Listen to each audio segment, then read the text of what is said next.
pour Jésus. Faites de beaux applaudissements.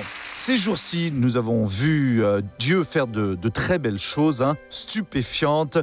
Et notre Dieu nous a vraiment bénis d'une très belle manière. Et où que soit la personne, elle entend la parole de Dieu. Dieu est là. Quand vous comprenez alors la parole de Dieu, vous pouvez dire « Dieu est ici ». C'est comme Jacob a dit quand il a eu cette vision des anges. Il a dit « Ah mais comme c'est terrible !» Les anges montaient et descendaient l'escalier. Il a dit « Mais comme c'est terrible cet endroit, ce lieu est la maison de Dieu !» À l'instant où il se révèle à vous, vous pouvez dire « Dieu est avec moi ». Car cette parole-là est la présence du Seigneur Dieu dans votre vie.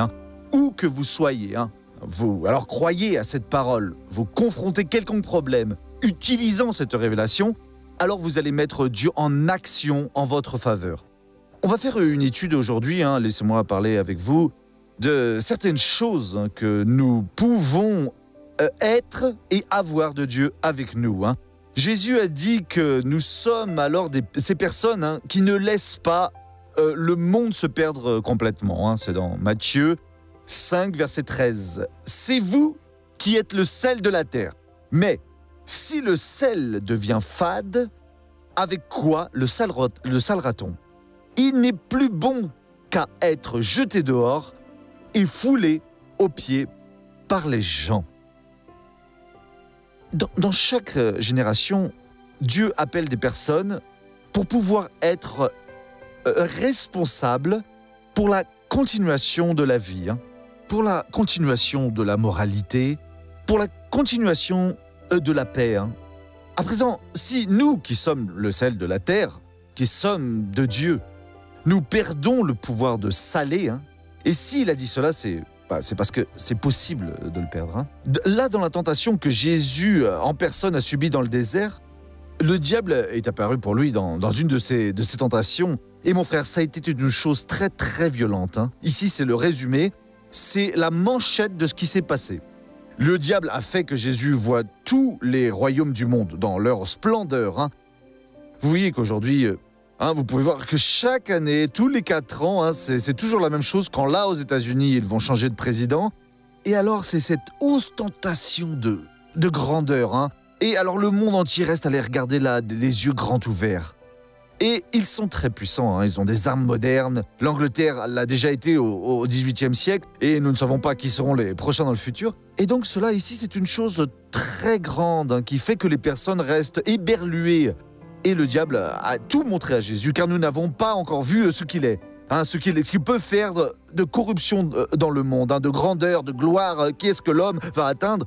Tout cela, et il a dit, tout cela je te le donnerai, si tu te prosternes et m'adores.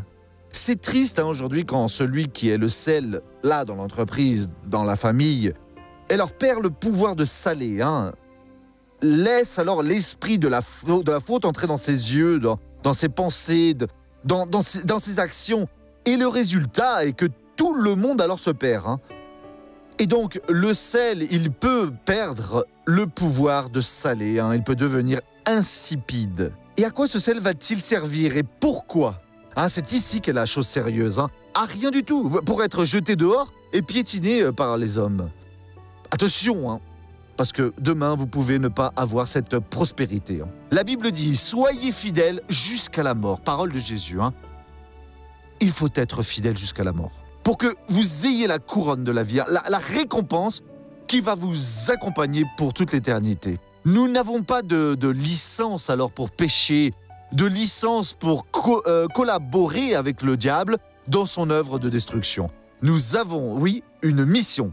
Nous avons été investis et nous sommes le sel de la terre. Si nous nous fixons dans cette parole, alors nous corrigeons les choses où que nous nous trouvions. Nous allons donner un bon exemple à toutes les personnes et nous ferons que nos descendants continuent à être ce que Jésus a dit. Dans le verset suivant, il dit « C'est vous qui êtes la lumière du monde.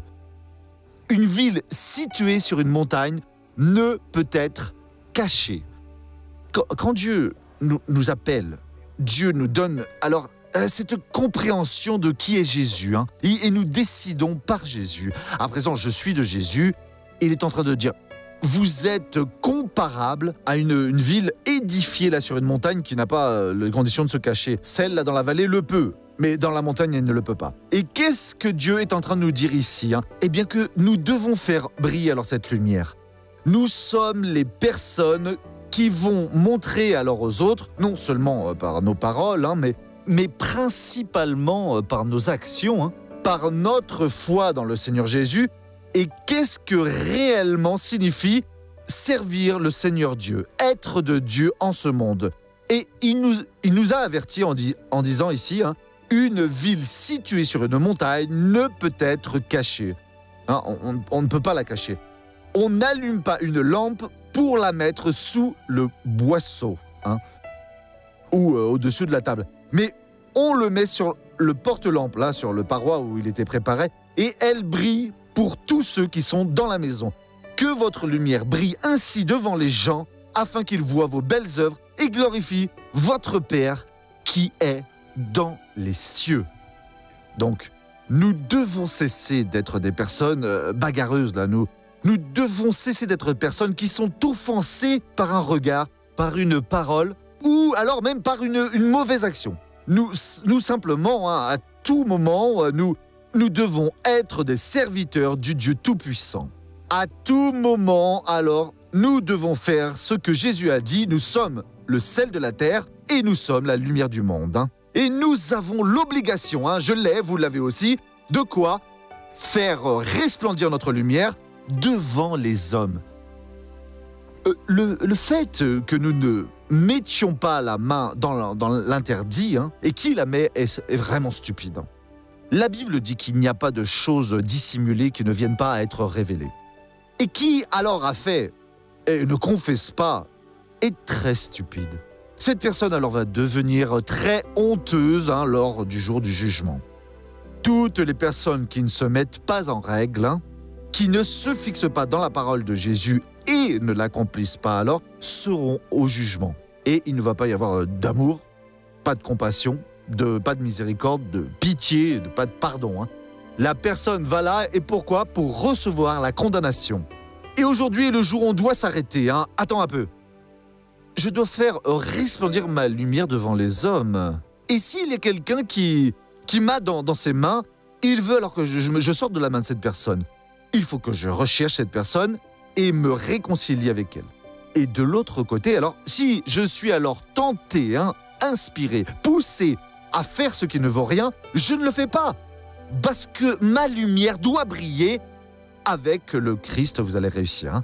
Mais missionnaire, qui est complètement sale alors? Si vous voulez continuer sale, continuez. Si vous voulez vous laver, le sang de Jésus est capable de vous laver, hein, de vous purifier et de vous transformer. Et Jésus a dit, hein, là dans Jean, dans chapitre 15 et verset 14, nous on regarde juste d'un côté, hein, je suis un ami de Jésus, Jésus est mon ami. Mais Jésus a mis des conditions ici, hein, mon frère, qui ont besoin d'être remplies. Il a dit la chose suivante, vous êtes mes amis. Jean 15, 14. Vous êtes mes amis si vous faites ce que moi, je vous commande. Mon cher ami, ma chère amie, si vous ne faites pas ce que Jésus ordonne, et qu'est-ce qu'il a ordonné? Je ne sais pas, lisez la Bible, vous allez comprendre. Il a dit une chose, hein, que si moi, je marche dans ce monde, et quelqu'un a une chose contre moi, qu'est-ce qu'il faut que je fasse? Que je cours et me réconcilier avec cette personne. Alors, Jésus a dit, tant alors que vous êtes dans ce chemin, hein, vous vous réconciliez avec la personne sans accord, vous aurez des problèmes. Mais je suis l'ami de Dieu, non, vous n'avez pas fait ce qu'il a ordonné. Et nous devons, hein, mes frères, si nous voulons vaincre dans cette vie, hein, avoir ce livre devant nous. Hein. Non, d'une manière folle, non, j'en ai besoin. Non, Seigneur, j'ai découvert, donne-moi la grâce, je vais me corriger. Alors, vient la tentation, je ne veux pas. La Bible dit de ne pas tendre l'oreille au diable, je ne vais pas faire cela. Mais c'est la réalisation de ma vie, et donc je vais rester sans me réaliser. Je ne vais pas faire cela, non. Je suis de Dieu. Vous allez baser alors votre vie sur la parole de Dieu, Le Seigneur Dieu ne prend rien, il ne demande rien, absolument rien de vous. Dieu n'est pas comme les religions qui demandent, comme le Seigneur des esclaves, comme les personnes avides qui veulent tout. Là. Non, le Seigneur Dieu veut votre bien-être. Il a dit, vous ne pouvez être mes amis si alors vous ne faites pas ce que je vous demande. Je traduis pour vous ce qui doit être fait. Mon frère, nos actions, elles doivent satisfaire le Seigneur. Ou alors, nous ne serons pas ce que nous sommes. Qu'est-ce que nous sommes? Première lettre aux Corinthiens 12, 27. Il n'y a que des bonnes choses ici. Première aux Corinthiens, c'est le chapitre 12. Et le verset, c'est le numéro 27. C'est très fort, ça, vous allez voir. Vous êtes le corps du Christ. Ah, mon Dieu. Nous, ensemble, nous sommes le corps du Christ. Et alors, individuellement, et ses membres en particulier. Donc, nous composons un groupe dans le monde qui est le corps du Christ. Il est la tête. À présent, nous sommes membres de ce corps-là, une cellule. Je suis peut-être la moindre des plus petites, mais je le suis.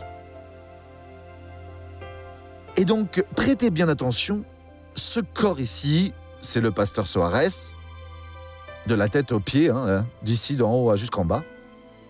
Le corps de Christ a une tête. Et donc, nous sommes le Christ, mes frères. Pas dans le sens à présent que nous cessons d'être humains, mais spirituellement, nous sommes le corps du Christ. Lui et la tête toute seule, cela n'avance à rien, mes amis. Elle ne va nulle part, elle n'a pas de vie. Un corps sans tête n'a pas de vie non plus. Et donc, étant unis en Jésus, nous sommes le corps du Christ. Quant à l'Église, comprenez bien cela, voyez, quand je comprends cela, alors je ne suis pas hors du Christ, mais je suis une partie de lui, membre de son corps. J'ai alors un pouvoir plus grand en prière. J'ai une grande audace dans ma détermination et j'affronte une quelconque bataille. Et je prête attention à cela, sachant que je vais vaincre parce que je suis une partie du Christ. Il n'y a pas une partie de lui qui peut perdre. Et il a déjà vaincu Satan, j'ai déjà vaincu Satan en Jésus. Je n'ai pas à le vaincre. Il a garanti qu'en toutes les choses, je suis plus que victorieux. Et pourquoi alors? Pourquoi? Parce que je suis en partie de lui. Il nous a fait être cela. C'est beaucoup de choses. Et donc, nous sommes ensemble, le corps composé de toutes les personnes qui ont accepté Jésus dans toute la vie. Et en particulier, nous sommes membres de ce corps. Un tout petit morceau, pour moindre qu'il soit, mais il l'est. Et ce tout petit morceau-là, il est Dieu. Et en ce petit morceau, c'est dans cette particule moindre des moindres, là se trouve toute l'autorité de Dieu. Ce n'est pas difficile de se consacrer à Dieu. Ce n'est pas difficile d'être vainqueur. C'est vraiment facile. Vous venez et vous gagnez. Il y a plus encore. Dieu m'a donné une bonne étude aujourd'hui. C'est à Galates 3, 26. Car vous êtes tous, par la foi, fils de Dieu en Jésus-Christ. Le jour où j'ai gagné la foi en Jésus, cette capacité d'avoir cette compréhension en Jésus, avoir mon espérance de croire en Jésus, je suis devenu enfant de Dieu. Mais ce n'a pas été juste pour moi, non, tous. Nous tous, parce que tous, dit ici le verset numéro 26, par la foi, fils de Dieu en Jésus-Christ. Tous. Il n'y a pas un seul qui ne le soit pas, dès lors qu'il est cette foi en Jésus. Et voilà, c'est réglé. Vous pouvez, vous laisseriez, on va supposer que vous ayez une personne dissolue, un homme ainsi, et avez répandu votre semence sur Internet, vous avez mis une annonce là, vous l'avez envoyée, vous l'avez mis, et alors vous découvrez que vous avez plus de 1000 enfants. Il y a eu un Américain à qui s'est arrivé un truc comme ça. La personne a acheté la semence dans la banque de sperme et tout était de cet homme-là. Tout le monde est né avec le même nez, avec les mêmes oreilles. On ne devrait pas faire cela, non. La chose doit être personnelle. Il faut prier Dieu, mais la personne achète d'une autre personne. Je comprends pas cette chose-là. Cessez de faire ça. Qui a ce genre de pensée? Et donc, on va supposer que vous avez découvert que vous avez 1000 enfants, ou personnellement, ou alors avec cette autre méthode-là. Donc vous aviez une vie dissolue, hein, vous étiez donc assis. Hein. Donc voilà. Vous allez laisser un de vos enfants souffrir, principalement si vous avez le pouvoir. Ah, celui-ci, c'est le 1014. Faites-le venir ici. 1014, de quoi as-tu donc besoin? Ah non, père, mais j'habite dans la rue. Ah non, non, je vais te donner une maison à présent, j'en ai les moyens. Hein, secrétaire, préparez le contrat que je signe cela et allez, versez-lui une mensualité. C'est l'homme le plus puissant du monde. Hein. Je ne parle pas de l'homme. Je vous parle du créateur des cieux, de la terre, qui avec, selon le bout de son doigt, hein, juste avec la parole, que la lumière soit, et tout est fait, et qui a la capacité de faire des millions fois plus que ce qui a déjà été fait. Nous sommes enfants de Dieu, mes amis. Mon ami, il a fait pour nous ce qu'il faut faire. Nous devons entrer en présence de Dieu, non pas avec ce sentiment d'indignité, parce que Jésus ne l'a pas donné, hein, par la foi en Jésus-Christ. Sans Jésus, nous ne sommes rien. Père, je viens à toi au nom de Jésus. Et vous vous appropriez hein, de cette promesse de Jésus. Et toutes celles qui nous sont dans la Bible. Et vous dites, je viens revendiquer une vie différente. Je suis fatigué de souffrir. Je suis fatigué d'être malade. Père, je suis ici pour rechercher ce qui est à moi. Et le Père se félicitera alors de tout cela. Hein. Le Père sourit de bon air et il va vous bénir. La première lettre de Jean 4, hein, 4 pour terminer cette étude qui est vraiment bonne. Hein. Gloire à Dieu. Vous, mes enfants, hein, c'est des paroles bien tendres. Vous êtes de Dieu et vous les avez vaincus. Car celui qui est en vous est plus grand que celui qui est dans le monde. Au moment où vous avez reçu Jésus dans votre cœur, vous êtes alors passé à être de Dieu. Et maintenant, vous avez vaincu tous les démons hein, qui existent, tous les princes, les puissants, les dominateurs de ce siècle, les hôtes spirituels du mal sont déjà vaincus. Mais pourquoi alors j'ai vaincu? Parce que le plus grand habite en vous. Et mon ami, c'est un mystère. Comment est-ce que Dieu, cet être grand, éternel, va habiter dans mon cœur? Mais il n'habite pas juste dans mon cœur, il habite dans chaque cellule de mon corps, qui sont des millions et des milliards. Hein. Il est en train de me prendre comme son fils, comme son habitation, comme son sanctuaire, comme son autel. Il est au fond de moi. Secouez-vous, hein. Nous sommes beaucoup de choses. Nous sommes le sel et la terre, nous sommes la lumière du monde. Nous sommes exactement ce que Dieu a appelé, alors, pour être une véritable bénédiction au nom de Jésus. Regardons maintenant le feuilleton de la vie réelle.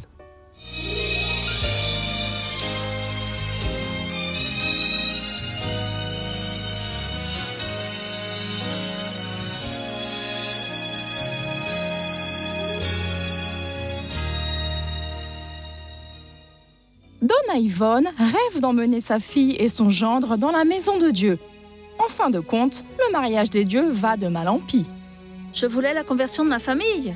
Je ne voulais pas voir ma fille souffrir. Il suffisait d'ouvrir la bouche, c'était déjà un motif de dispute. J'étais plutôt nerveuse à tort. Hein. Et aussi, je n'avais pas de patience, vraiment avec rien. D'écouter, de comprendre son avis à lui. Moi aussi, j'avais pas de patience, j'étais vraiment nerveuse, très agressive des fois aussi. Personne ne s'écoutait, non, personne ne s'entendait. Il ne s'arrêtait pas pour m'écouter, je m'arrêtais pas pour l'écouter. C'était une situation bien compliquée, bien difficile. Il est venu un moment ainsi où j'ai même pensé à désister vraiment, parce que je voyais que ça n'allait pas, non, ça bougeait pas, ça n'avançait pas du tout. Mon raisonnement, c'est celui-ci, je vais me séparer. Je vais partir, je ne supporte pas cette femme, je ne veux plus la voir. Elle voulait se tuer, elle disait qu'elle allait se tuer, parce qu'elle ne supportait plus cette vie-là. Et la petite fille aussi, la petite fille très jeune, pleurant, criant à côté. Un jour, il a lancé les comptoirs à vaisselle, tout s'est brisé. La petite fille marchait à quatre pattes. Il est allé au-dessus de ces bris de verre-là, Aïe, elle s'est coupée les mains. Le sang a commencé, vous savez, là. Vous savez, je suis allée prendre la gamine, j'ai pris la petite, il est venu, il a dit « Laisse-la, ne mets pas la main sur elle, laisse-la !» J'ai dit « Oh Jésus, aide-moi, donne-moi la force. » Ma belle-mère allait à l'église, elle nous y invitait à y aller. Je disais « Je ne vais nulle part, je ne vais pas à l'église. » Allons à l'église, parce que vous allez vous sentir bien mieux. Je ne vais nulle part. Je ne vais pas aller dans cette affaire d'église. Je n'ai rien à faire dans une église. Je suis fatigué, je ne vais nulle part. Ça pouvait être une chose spirituelle, parce que mince, nous étions ainsi, alors parce que c'était une chose de fou. C'est par le biais du spectacle de la foi que Donna Yvonne a ses forces renouvelées pour aider le foyer de sa fille. Et elle sent l'appel du parrainage. Alors j'ai commencé à payer. Alors, les choses que j'ai vues tout de suite ont changé. Oui, j'ai déjà commencé à amener ma fille à l'église. Mon gendre ne voulait pas venir, elle venait.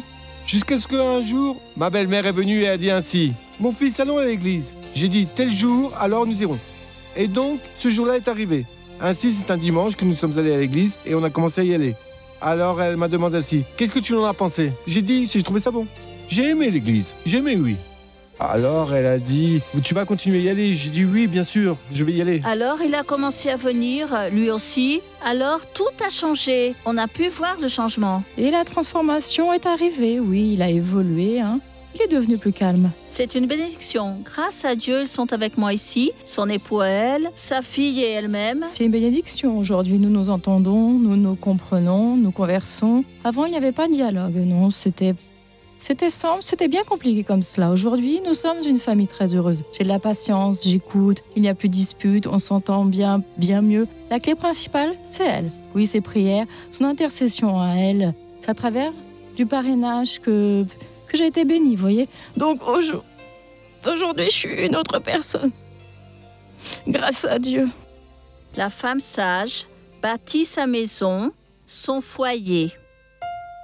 Gloire à Dieu. Mes frères, nous allons tous rester debout à présent, courber la tête et fermer les yeux.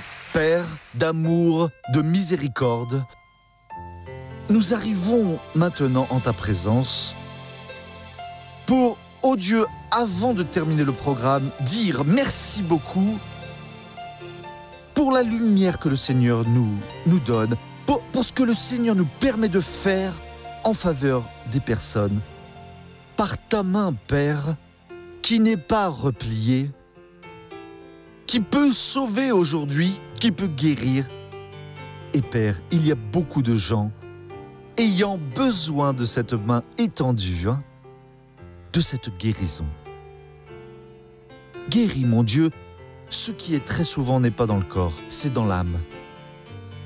Et très souvent, c'est dans les yeux, mais pas les physiques, dans la compréhension, dans le comportement, dans la conduite morale.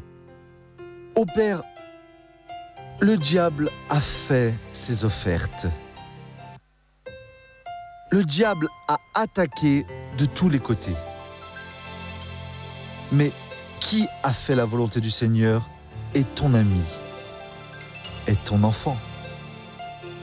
Dieu, il t'a en lui ou en elle. Et tu es plus grand que tout ce qui peut nous attaquer alors maintenant. Je vais bénir cette personne. Et au nom de Jésus, je brise tout le pouvoir du diable sur votre vie. Et je réprimande tout le mal, la maladie, la tentation, la perturbation, l'écart de conduite. Allez-vous-en et ne revenez plus au nom de Jésus. Et vous dites maintenant Amen.